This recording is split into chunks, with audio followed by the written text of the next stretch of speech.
Welcome to the Ordinary Marathoner podcast.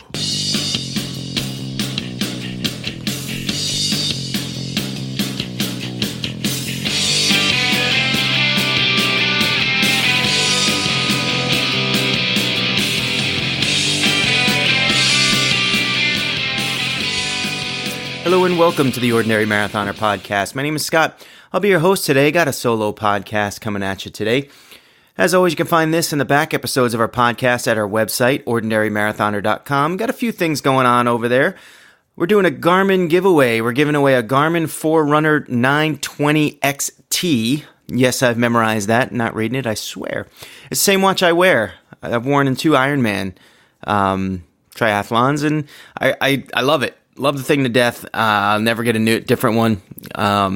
I'll buy the same watch again if I had to. But we're giving it away on the website. If you go over to the website and you look in the right-hand column there, we're starting a newsletter. It's one of our things for 2018. It's going to be quarterly. Listen, we're not looking to overload your email inbox here. We're not looking to annoy you. We're looking to give you some information on a quarterly basis, maybe about races. Maybe we'll spotlight some of our discussion group members, things of that nature, just to keep you guys informed. And if you sign up for that the newsletter, all you got to do is put your name and your email address in there. And if as long as you're signed up, you're eligible to the what do you call it, for the I want to say draft. What a stupid thing to say. For the raffle. Hey, they both have F in it. Anyway. But add yourself to that group and you will be eligible for the drawing, which is on December 17th. So head on over to ordinarymarathoner.com. We also got our sneaker charms over there. We just, I think for the longest time, we're looking for something unique. We've tried to do shirts. The shirts really, they did really well. We do still have a few more of those. If you're interested, just give me a shout out. Just hit me up on Twitter or direct message or something. And, we have a few sizes left. I got to be honest, shirts, I hate having them laying around. It's like, I only have a few sizes left, so I can't cater to everyone who wants one. And then it's just, they're really annoying to store and inventory, and I just don't want to do it anymore. So we were looking for sort of a more generic thing that people would really like, and it's kind of it's a good way to support us too, and it's not a lot of money. So we got sneaker charms. I think I said that. Did I say that? I don't remember. One of the vendors that we noticed is always at the major marathons. So we've done Marine Corps Marathon in DC, and we've done New York City. Between Stephanie and I think we've done it 3 times. Well, I think I've done it 3 times, and the last time she did it with me, but she's also done the half. And so we've seen, there's this woman who her name's Brittany. She runs a company called Because Charms. That's BEE. They make these really cool sneaker charms. And I think every time we've ever seen her booth, she's always nice. She's always great. And we buy stuff from her. So when we were at the New York City Marathon Expo, we stopped at her booth and we just started talking. We're like, maybe this is the thing. It's a really cool thing. We use the sort of the female Ordinary Marathoner logo. And hey guys, if you guys are out there and you want one, let me know. I'll do the male one too. But I just figured that our market was probably more catered there for sneaker charms. My daughter loves them. Stephanie has been put one on her sneakers and she's wearing them. Obviously, we've sold a bunch of them through the discussion group. They're moving too. It's great to see. And I thank you, anyone who's bought them. Thank you so much for your support. And if you're interested, just go over to the ordinarymarathoner.com site and click on that shop button. It is the featured item there, and add it to your cart, and we'll ship it off to you for Christmas. It's a great stocking stuffer, I think. On that note, that's my sales pitch. I think I took up like the whole first half of the show. But anyway, you can also find the show over at the podcasting aggregators, places like Stitcher, TuneIn, and iTunes. And if you like the show, hit the subscribe button and you'll never miss a new episode that way. You can also find me at Twitter at OrdMarathoner. That's ORD Marathoner. And if you follow me there, I'll follow you back. Twitter is such a weird animal these days. I get followed by the weirdest thing. It's like, and no, I'm not talking about you, Melissa Kahn. I get followed by way more weirder people than you. It's just, I swear most of them are just computerized things, and I don't know. I don't want to. I don't like offending people, so I follow most people back. But I feel like I'm getting tricked. Anyway, I will. But I promise I will follow you back if you follow me on Twitter. Our Ordinary Marathoner discussion group. It's a closed group over on Facebook. If you look it up, you got to add yourself to the group, and we'll approve you right away. You can join the conversation if you like, or you can sit there and lurk and just read what everyone else has to say. You can participate to some degree. You can post your training runs. You know, I think one of the reasons I started this page was because it was just this nice, safe place where you won't annoy your friends by posting all your training runs. Because I think most of the people that are in this group, we want to see them. We want to see how you're doing. We want to see what you're up to. So don't feel bad about bragging about your training runs or asking questions or whatever. It's been a really great discussion group. And, you know, on that note, I mean, we did an amazing thing, I think, this past week. And this endears me to you guys so much. I got a message from Jeff Anderley, who's a pretty active member of the discussion group, about a week ago, and he said, you know what, Scott, we should do is Melinda Howard, who is a 2-time guest in the podcast. She was running her, she was attempting to run 100 miles at the Brazos Bend 100. And if you follow the show, you know, this has been kind of a thing, a back and forth thing. She's been trying to get me to do this race with her for the better part of a year, I think. And, you know, I think I decided I was going to focus on the Ironman races this year. So I just sort of I bailed from the Brazos Bend 100, but she was giving it her best this past weekend. And Jeff said, you know what we should do is we should do something to support her, you know, in support of her. So why don't we get like 10 people and we'll each run 10 miles and we'll dedicate them to her attempt at running the Brazos Bend 100, her ultramarathon. What a great idea, Jeff. Amazing idea. And I got right on it. And I started asking, and I think out of the first, 10 people I asked, I think all 10 of them said, yes, they'll do it. And then I realized that I forgot to ask like a whole bunch of people that those people would probably get mad at me if I didn't ask them. So I started asking more people, and everyone started saying yes. And I tried to be as inclusive as possible. And I know I forgot some people, and I apologize. I only had so much time in a day. Obviously, I haven't even put a podcast out in like 3 weeks. It's ridiculous. But I was trying to reach out to as many people on a one-to-one basis as I could. Some people just said, yes, I'll do the 10 miles. Some people said, you know what, I can't do them Saturday, I'll do them Sunday. Some people said, I'm not trained enough to do 10 miles this weekend. So I'm going to do some Saturday and some Sunday, or look, I'm going to do the best I can. I don't know how many miles I'll get. And I saw some people out there, they're doing incredible, like people I normally see doing 3 miles, they did 6. People I normally see doing 5 miles, they did 10. I mean, it was such a great support, and I think we got over 40 people when we announced to her that we were going to do this, and I really think she was touched by it all. I mean, this is a woman who is on social media all the time. She has tons of friends and followers, and she offers so much support to everybody else all the time. I feel like every time I post something on social media, Melinda Howard likes it or comments or has something great to say in support of anything that I do, and I know she does that, and she provides that support for a lot of people out there. It ain't just me. So I think it was a great thing that we did this for her, and I think she was really touched. Now, come Saturday, we all did our miles. At least most of us. We did well over 300 miles, guys. Some guys did it on a bike. And look, I didn't tally up all. I said I was going to tally up all the miles, but then when I started seeing bikes, and I started seeing people reporting in different areas. I was like, I just lost track. But we were well over 300 miles just running, not even including the bike, and that doesn't include Melinda. Now, Melinda went out there on Saturday, and she gave it her best. And unfortunately, she came up a little bit short. She ran 35 miles, guys, and that's, that's more miles than I have ever run in my entire life at one time. She was having issues with her vision. She checked it out with the med staff at the race, and they pulled her from the race. She said her legs felt good. She felt like going on, but it's one of those things. You're kind of at the whim of the medical staff at these races at times, especially these ultras. And this day and age, they can't be too careful. They're not going to let you push yourself, or at least they're not going to let you put yourself in danger. And especially when you're talking about running at night. There are alligators in this place. There's like, there's water, and I don't know. It's trail running. Obviously, even though it's a flat trail, it is trail running. So they're not going to take any chances. And you know what, Melinda, I'm glad that they didn't put you at risk.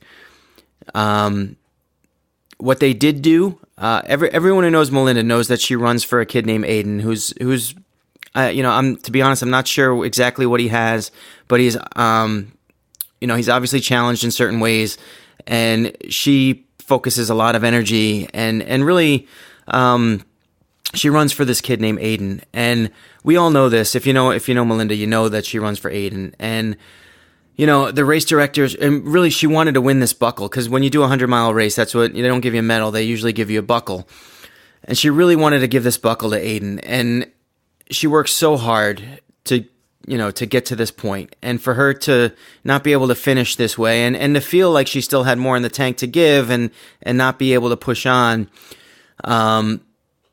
the race directors decided that they would give her a buckle to give to Aiden. And, I think I'm sort of I kind of waver back and forth here on that sometimes, because in a way I feel like, there's an integrity to that buckle that needs to be upheld, because you can't just run 35 miles and get a buckle. And Melinda knows this, and I know this too. But I think in this case, here's a woman who's doing something super special for someone who really, really needs it. And she may not have run 100 miles that day, but like I said, collectively, we ran well over 300 miles on Saturday. And some people still ran on Sunday. I am touched by all you guys that did this, that just, you heard the call and you came and you did it. I don't know, I put this discussion group together on the advice of a friend of mine named Tim, never really knowing that it would become what it's become, because all right, I'm growing, obviously I'm growing a podcast here, even though I didn't do one in the last 3 weeks, but I'm growing a podcast here. And when I think of it from a business perspective, it's like, yeah, it makes sense. Try to grow your listenership and do all this and get attention and do all this stuff. But there is nothing about this group that cries for attention or does things for the wrong reasons. We don't,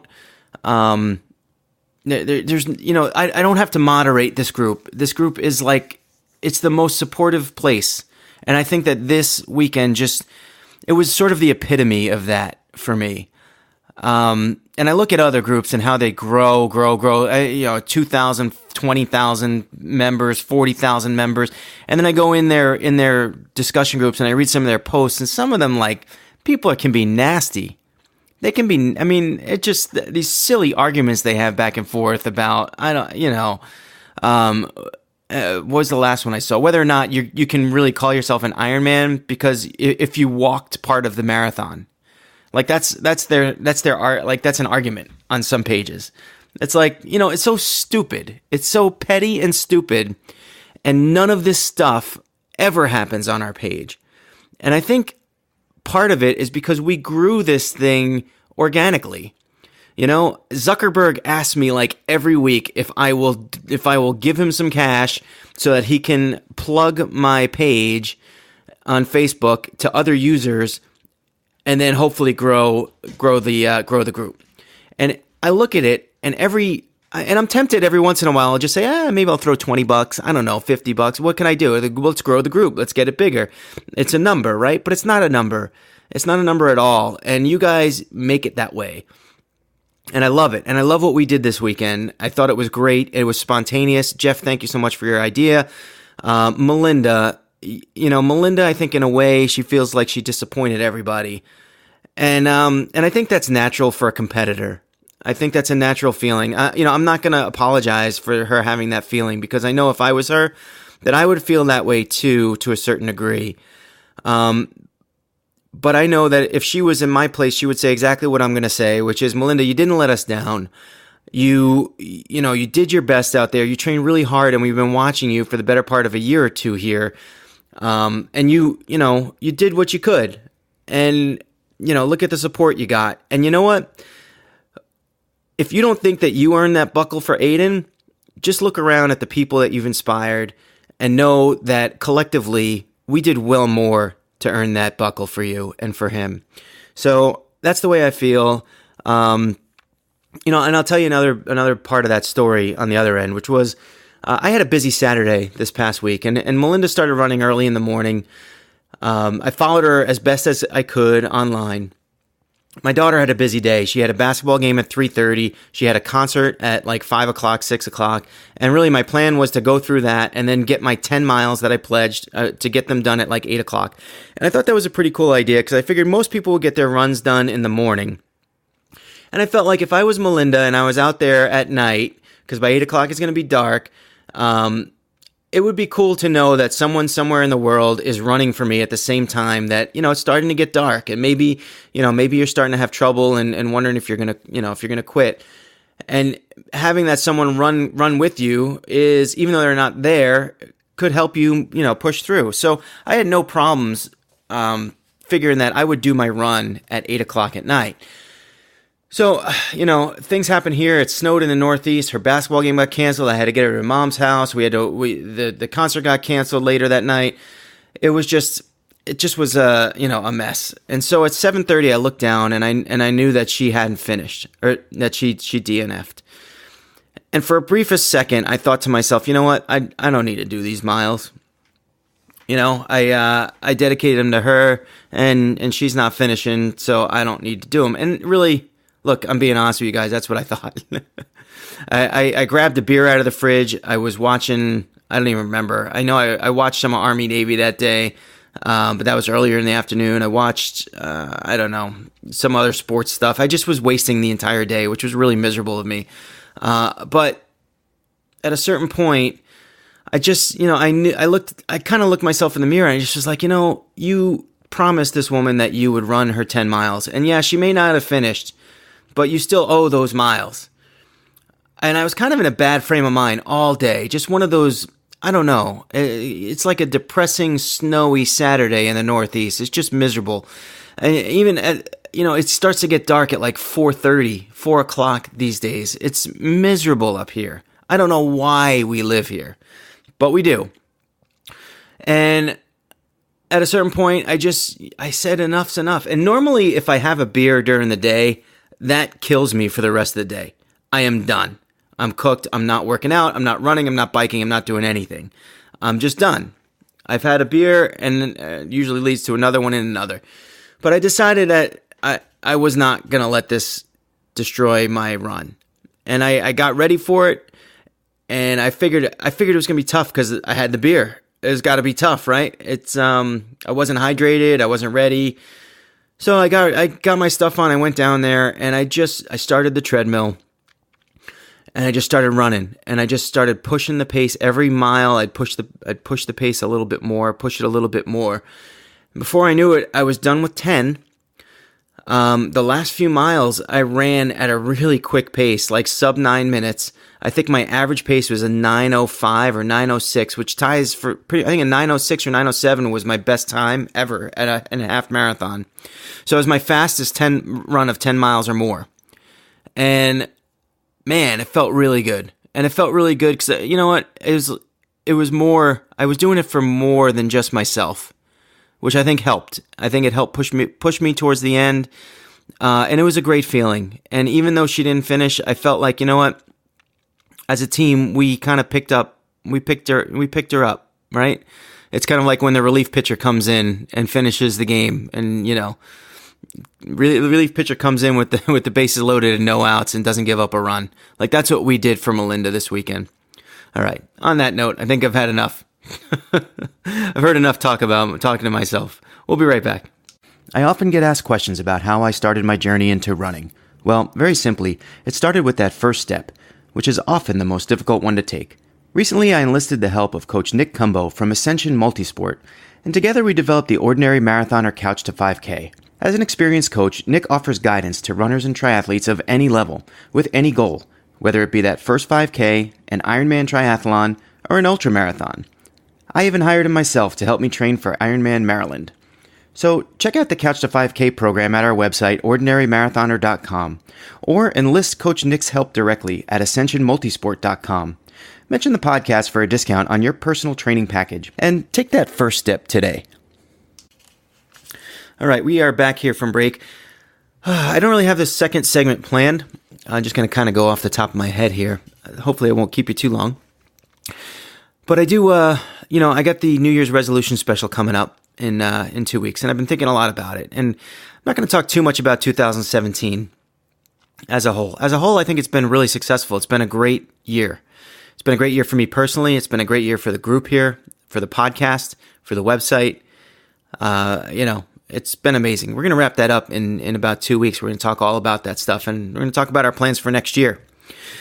I think what I really want to talk about, though, is sort of kind of, I guess, my frame of mind, and really, and to take a step back from there, what I really want to talk about is sort of, I've been in this, sort of a phase the last, I think ever since Lake Placid. It's been this weird, strange existence for me. Now, I think if you know me, you're probably not surprised by this, because this is one of the things that has happened to me in the past is when I achieve a big goal, it's very hard for me to stay focused on doing that same exact goal again. So I finished Ironman Lake Placid, and it was very difficult for me to get up and running to train for Ironman Maryland right away.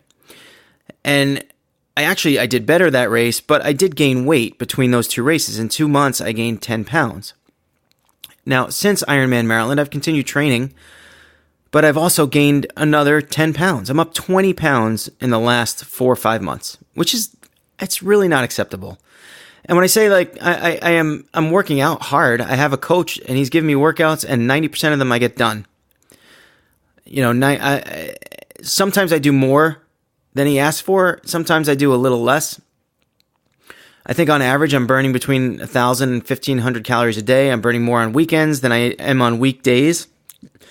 Excuse me, because on the weekends, I think, I'm doing more long runs and things of that nature. It's got to be the diet, right? It's got to be the diet. And I think it is the diet for me. But what I want to talk about here is sort of my frame of mind, because I think that's where this all derives from, is the frame of mind that I'm in at any given point. And I think in general, I have 3 sort of zones that I exist in. And when I'm focused, and really zone number 1, I am focused, I am on it, I am on every aspect of my life, whether that be diet, training, I'm coughing here, whether it be diet, training, being a dad, going to work, getting everything done. And for some reason, I am on every aspect of everything that I'm doing. I get my podcast done, I get the guests in, I get things fixed, I get things, scheduled, and everything is clicking like a machine. I'm in the zone. That's zone number 1, is I'm in the zone. Zone number 2 is the opposite. I'm out of the zone. I cannot get my shit together. And maybe that could be like, if you're experiencing depression and you think, you're in this zone where you wake up and all right, I got to do a long bike ride today. But man, the NFL's on. Let me watch some of the pregame show. And then pregame turns into the 1:00 games. And then the 1:00 games turn into the 4:00 games. And then it's dinner time and you order some wings and maybe you slip in a beer. And then the 8:30 game comes on. And that bike is still sitting there untouched. The treadmill still hasn't started. You never even put your sneakers on. You're still wearing your pajamas, same pair of underwear from the night before. You know what I'm talking about. That's the bad stage. That's the bad zone. Honestly, that hasn't really happened to me. I haven't been in that zone in quite some time. I speak about it like I know it because I know it well. I've been there. I know what it's like to want to behave in a certain manner, but not be able to summon the discipline and really talk yourself into doing the things that you should be doing. And I've been there. So I know what it feels like. I think I've skirted that zone at times in the past year. I don't know that I've necessarily been in it with both feet. I've spent a lot of the last 3 or 4 months in zone 3, which is kind of a mixture. It's a mixture of 1 and 2. It's hey, I'm training. I'm doing well in terms of training. I'm getting my workouts done. I am on. Diet discipline has gone out the window. It has, I've just developed bad habits, and I know I have. I know I've developed bad habits, and it's not binge eating. It's not that zone 3 habit. It's that, or zone 2, whatever, the bad zone. It's not the bad zone. It's not a complete and total lack of discipline. It's where I used to, when I was in the good zone and I was having cottage cheese between breakfast and lunch, now I'm having granola bars and M&Ms. That's not good. When on Tuesday nights, I used to just sit home, do a workout, maybe watch some TV with my wife. And now I'm going out to trivia and I am, having 5 or 6 beers, albeit they're Mick Ultra and they don't really count as beers. Yeah, I know. Look, it's almost like, I guess it's my way of saying, look, I'm trying, even though I'm not trying. At least I'm not having like a 300 calorie IPA or something like that. But, the waitress comes over and she's always like, oh, well, what do you have? And I say, oh, I'll take a Mick Ultra. She said, oh, you want a glass with that? Hell yeah, I want a glass. I don't want anyone seeing that I'm drinking Mick Ultra. But, now she just gives me the glass. She knows I'm that Mick Ultra glass guy. But, being in this zone is what it is like I know that I've developed some bad habits and bad behaviors.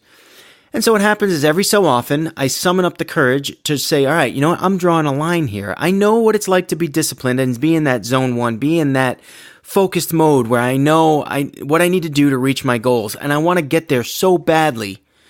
So I have to draw a line here today. And I could do it right now. I could do it right now and say, I'm drawing a line right now. From this point on, I can't undo what I did. I can't undo the 3 brownies I had today. And they were like little brownies, all right? They're little brownie bites, all right? But I had them today. I can't undo it. So what am I going to do? Sit here and sulk over it? Am I going to just be upset about it and depressed and go get a piece of pizza for dinner and stop on the way home at Dunkin' and grab a donut? Am I going to do stuff like that? No, I can't. I'm drawing a line. Start again. Let's try to get into those good habits. That's the mode I need to be in, but I'm not there yet. And what happens is you draw the line and then you break it. And it leads to bad habits. So what do? You draw the line again and then you break it. And then you draw it again and you break it. And it's a frustrating cycle.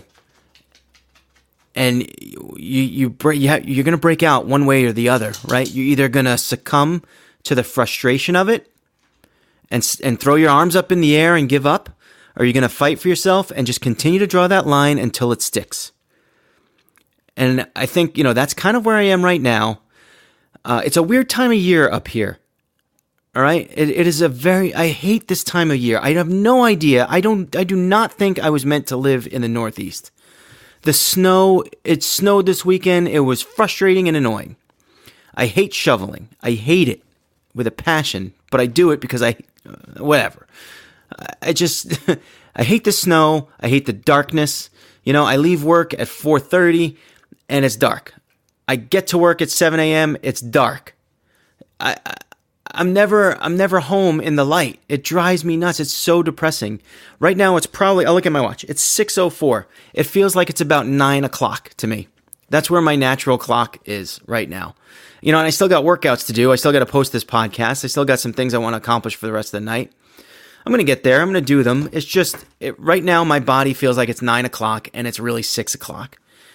And so this time of year, and not only that, but you know what? It's cold outside.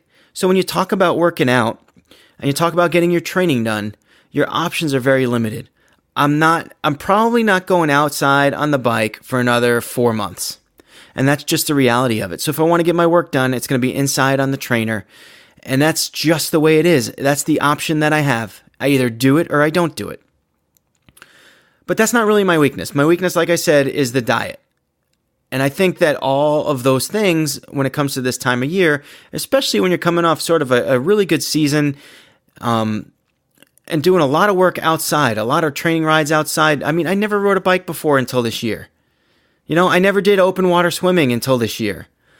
You get to run outside in the nice weather, and now all of a sudden, if you want to run outside, I mean, I couldn't do a run outside today. It's just, I could.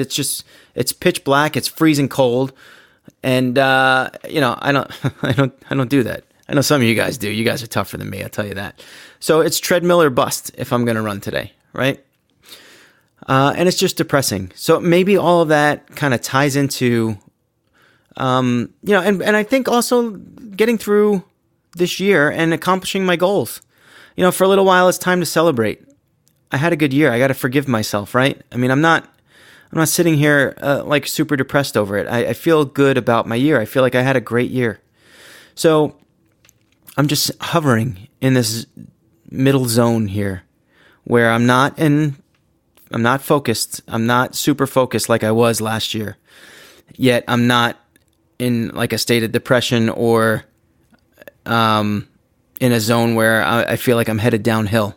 It's sort of this middle area. And I think maybe this is a good place to end because we're leading into the year end and it's time to sort of refocus. For me, it's really perfect timing, I guess, because it's time to refocus because I really put stock in the New Year's resolution. I know a lot of people don't, but I do. Because I think it's a good time to assess where you are and what you're doing and what you want to do and what you need to do in order to do the things that you want to do. Because it's not always about the goal itself. It's about the journey to get to the goal. So I got to think of some new goals. And I got some in mind, and I can't wait to share them with you guys in a couple weeks. I do have a podcast. I think we're going to have Stephanie come on next week. We're going to chat with her because I'm still having my audio problems, and I don't really want to waste time with the Skype interview that's not going to work and frustrate another person. But we're going to get that. We're going to get that fixed. I kind of have an idea of what's wrong with it, and I'm sort of working with some people to try to get it fixed, and hopefully it'll help, and we'll be on track for next year. But so we're going to have Stephanie come in. I actually have another guest too who might pop in live in studio, which would be great because that'll just, I mean, one more show I can get through without having to drag a guest here on a podcast or on the Skype call that won't work. But start thinking about your own New Year's resolutions, where you guys are. Start thinking about the things that you need to do to be successful for the new year. We're all busy. It's the holidays. You have temptations all around you. And, if you're a normal person, if you're not in that one zone, you're gonna succumb to some of the temptations that are out there. It's that time of season, right? I think the important thing to do is remember that you're only human, that you shouldn't get depressed over it, that you can't undo the things that you have already done, and you can always draw the line. You can always draw it. And you may not always live up to it. It may frustrate you at times. Right now, I am frustrated. I'm frustrated I put this weight back on and then I'm going to have to spend the next half of next year losing it. But I can't undo it. So, get myself together and we'll head into the new year and we'll attack 2018 with just as much energy and focus as we did 2017. On that note, we'll call it a show. Thanks for listening. Always remember, when it comes to running, I'm no expert. I'm just ordinary.